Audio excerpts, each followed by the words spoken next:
Hello. तर आज ना बापाने पुरवला होता लेकीचा हट्ट, कारण त्यांना ना ढोकळा खाऊ घालायचा होता तिला आणि तिला ना कचोरी खायची होती. मग काय तिचा हट्ट पुरवायचा म्हणजे पुरवायचाच, म्हणून त्यांनी तिच्यासाठी आणली कचोरी आणि इथे ना तिचं कचोरी खायचं चाललं होतं. त्याच्यानंतर ह्यांना दुकानावर जायचं होतं. मग काय रेवालासुद्धा जायचं असते त्यांच्यासोबत. मग दोघंही बापलेकडे निघून गेले दुकानावर. म्हटलं तर हे दोघं निघून गेले तर आपण कामं करावी पटापट, म्हणून मी इथे ना करवंदाचं लोणचं बनवायला घेतलं होतं. आधी तर ना बडीशेप, थोडीशी जिरे आणि थोडीशी मेथीदाणे मस्त भाजून घेतलं.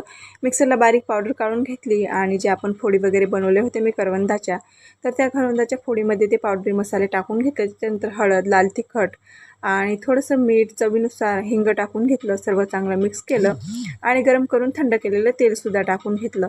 आणि त्याच्यानंतर इथे ना मस्त असं आपलं लोणचं रेडी झालं. एकजीव करून घेतलं सर्व आणि मस्त लोणचं रेडी झालं.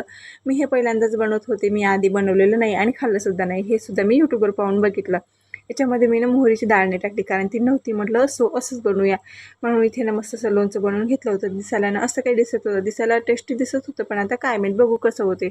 त्याच्यानंतर इथे ना मी रवा भाजायला घेतला होता.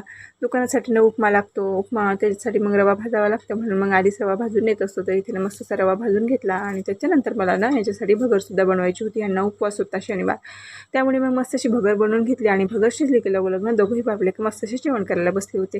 तर ह्यांचं इकडे जेवण चालू आहे आणि रेवाना शेवटी मस्त अशी पापा पापा बोलत आहे, ते तुम्ही नक्की ऐकाच.